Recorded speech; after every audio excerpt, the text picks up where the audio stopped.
Okay, hey guys, and welcome to week 50 at the underwaterrealm.com video blog. Week 50 puts us just 2 short weeks away from the 1-year milestone, and what a phenomenal year it has been. By far the best year of my life, and as we've discovered recently, the year of the dragon, which I think is a really good sign. 2012 is going to be when we change history with these movies. This week we've been really busy. We've been up to London to visit Phil Bloom at one of his workshops, and also a number of fans that actually came along to say hey. So it's been really great to see, actually put faces to the names of some of our amazing supporters, and Phil, of course. We'd never actually met Phil face to face, and he's been a really strong supporter of these films over the last few months. So great, thanks to everybody that came along and said hey and stayed for a drink in the workshop afterwards. We then slipped away very quickly and came back to work flat out on our previs schedule. So Shaz is actually working on part 5 of 5, set in 149 BC at the moment, and he's building the resource library, building the 3D mock-ups of all of those characters. So it's great to go 2,000 years back in history, over 2,000 years back in history, and start seeing life being breathed into some of the characters we've created. So very cool workflow. It's going to make a hell of a difference to our pre-production, a hell of a difference to our post-production, and it's a workflow that I highly recommend for anybody doing a technical or visual effects intensive project.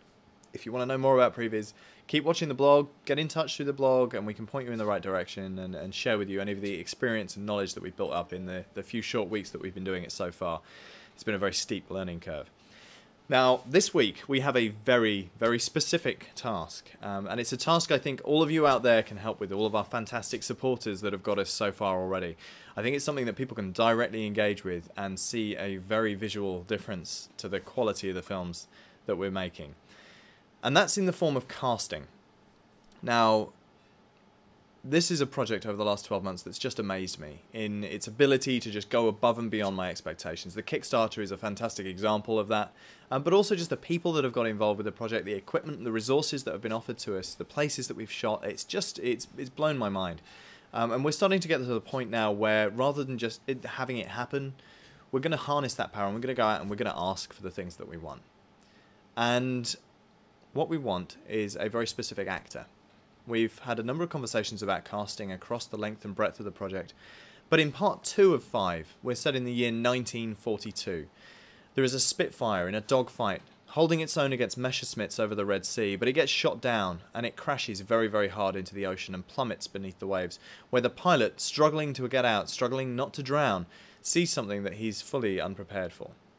Now, this particular part, I think, would work very well for an actor who was actually brought up in a discussion, a roundtable discussion, about who we could find, what sort of person we were looking for to play this role. And I brought this guy up, and everybody laughed, because of course he would be amazing, but we could never get a guy of this caliber, right? Well, maybe we can. The guy we're talking about is Nathan Fillion. You might recognise him from such shows as Firefly, in which he played Captain Malcolm Reynolds. No relation, unfortunately.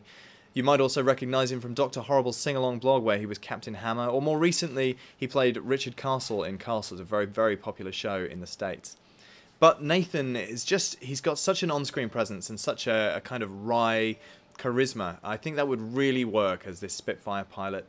Obviously, it's only a 2-minute piece. Obviously, it's not a paid project, so we haven't necessarily got anything to offer him, except a chance to be involved in something that's going to change the face of cinema, and a chance to come over here to the UK and fly around in a Spitfire and shoot underwater in the world's best underwater stage. So let's see if we can reach out to Nathan. Now, Nathan is very prolific on Twitter. He has well over 1 million followers, and he's very engaged with his community. But obviously, with so many people following him, it's very difficult to just send a message and expect him to see it. But that's where you guys come in. It's now Monday, and on Wednesday, we're going to have recorded a very personal message from myself to Nathan, telling him a little bit about the project and asking him to get in touch if he's interested in being involved. That's all we can do.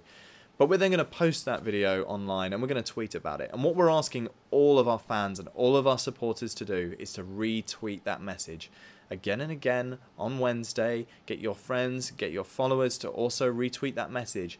Not to spam the guy's account at all, but just to give us a chance that if enough people say it, and if enough people spread that word to Nathan on Twitter, that he might just see the video. And if he watches the video, then the rest is in the hands of fate. So let's see if we can get a wonderful cinema actor as a role, effectively a cameo role in one of our 5 pieces to play the role of the Spitfire pilot in 1942. Look him up if you haven't seen his work, and absolutely check out Firefly if you haven't seen it. It's a wonderful, wonderful show. So, that's me for this week. We will catch you next week for the production meeting in week 51, and in the meantime, look out for that tweet on Wednesday and help us all you can. We'll catch you next week.